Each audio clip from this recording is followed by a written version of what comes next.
آخر حضرت عائشہ رضی اللہ تعالی عنہا ساری زندگی حضرت علی سے ناراض کیوں رہی؟ حضرت علی نے حضرت عائشہ کے بارے میں ایک ایسی بات کہہ دی کہ جس کو لے کر حضرت عائشہ ان سے اتنی ناراض ہو گئی کہ پھر ساری زندگی کبھی نہ بات کی، اور یہ ناراضگی اتنی بڑھی کہ آگے جا کر ان دونوں کے بیچ ایک جنگ ہوئی کہ جس میں ہزاروں صحابی۔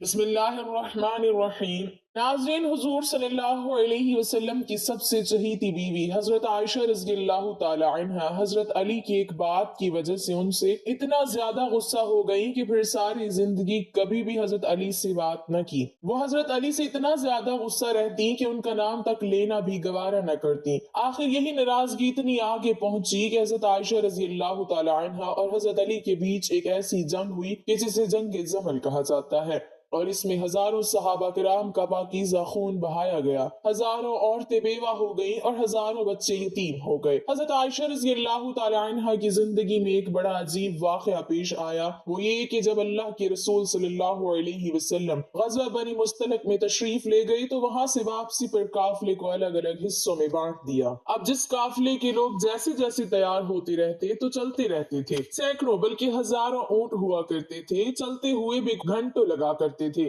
حضرت عائشہ رضی اللہ تعالی عنہا نے سوچا کہ قافلے کو تو جانا ہی ہے، اس لیے پتہ نہیں ابھی کتنا وقت لگے گا، کیوں نہ میں قضائے حاجت وغیرہ سے فارغ ہو جاؤں۔ اس وقت حاجت کے لیے کھیتوں میں جایا کرتے تھے، لہٰذا آپ رضی اللہ تعالی عنہ دور چلی گئیں تاکہ فراغت حاصل کر سکیں۔ جب فارغ ہو کر واپس آئیں تو آپ نے حدث میں بیٹھنا تھا کہ جس کو سواری کے اوپر رکھا جاتا ہے۔ اتنے میں حضرت عائشہ نے محسوس کیا کہ میں نے گلے میں ایک ہار پہنا ہوا تھا، وہ کہیں ٹوٹ کر گر گیا ہے۔ سوچا کہ ابھی تو روانہ ہونے میں وقت لگے گا، اس لیے میں جا کر ہار تلاش کر لیتی ہوں۔ آپ رضی اللہ تعالی عنہ ہار تلاش کرنے واپس اسی کھیت کی طرف گئیں۔ پیچھے صحابہ کرام نے سوچا کہ حضرت عائشہ رضی اللہ تعالی عنہ واپس تو آ ہی گئی تھی، لہٰذا حدث میں بیٹھ بھی گئی ہوں گی، اس لیے 4-5 آدمیوں نے حدث کو اٹھا کر اونٹ پر سوار کر دیا۔ حضرت عائشہ رضی اللہ تعالی عنہ عمر میں کم تھی اور وزن بھی کم تھا، 4-5 آدمی اٹھانے والے تھے تو ان کو پتہ بھی نہ چلا کہ آپ اندر بیٹھی ہیں یا نہیں۔ اب قافلے کے لوگ تو وہاں سے چلے گئے۔ جب حضرت عائشہ رضی اللہ تعالی عنہ واپس آئیں تو دیکھا کہ وہ جگہ تو خالی پڑی ہے اور قافلہ جا چکا ہے، تو حضرت عائشہ رضی اللہ تعالی عنہ بہت پریشان ہوئی، لیکن دوسری طرف آپ کو اطمینان بھی تھا کہ جب آپ صلی اللہ علیہ وسلم کو پتہ چلے گا کہ میں پیچھے چھوٹ گئی ہوں تو کسی نہ کسی کو ضرور بھیجیں گے،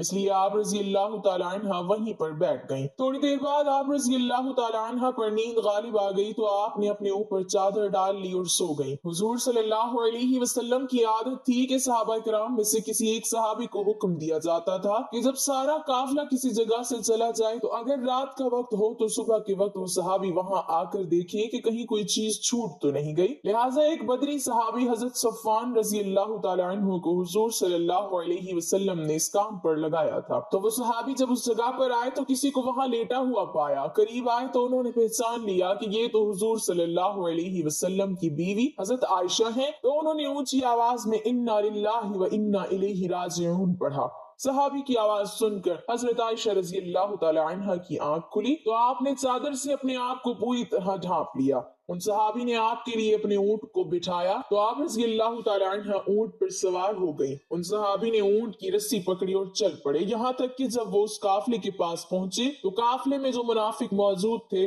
تو انہوں نے جب ایسا دیکھا تو کہنے لگے کہ اس میں تو کچھ نہ کچھ بات ہوئی ہوگی۔ منافق لوگ تو پہلے ہی ایسے موقع کی تلاش میں رہتے تھے کہ جس سے مسلمانوں کو اور حضور صلی اللہ علیہ وسلم کو تکلیف پہنچا سکے، لہٰذا انہیں بات کرنے کا موقع مل گیا اور یہ منافق کہنے لگے کہ نعوذ باللہ، حضرت عائشہ نے ان صحابی کے ساتھ وقت گزارا ہے، اسی وجہ سے وہ قافلے سے پیچھے رہ گئی تھی۔ لہٰذا جب مدینہ پہنچے تو حضور صلی اللہ علیہ وسلم کو اس بات کا پتہ چلا کہ منافق لوگ میری عائشہ پر ایسا گندا الزام لگا رہے ہیں، تو آپ صلی اللہ علیہ وسلم کو بڑا صدمہ ہوا، لیکن دھیرے دھیرے لوگوں میں یہ بات پھیلنا شروع ہو گئی۔ حضرت عائشہ رضی اللہ تعالی عنہ فرماتی ہیں کہ میں قافلے سے واپس آ کر 1 مہینے تک بیمار رہی اور کمزور بھی ہو گئی۔ ایک دن میں ایک صحابی حضرت ام مستہ رضی اللہ تعالی عنہ کے ساتھ قضائے حاجت کے لیے رات کو باہر کھیتوں کی طرف نکلی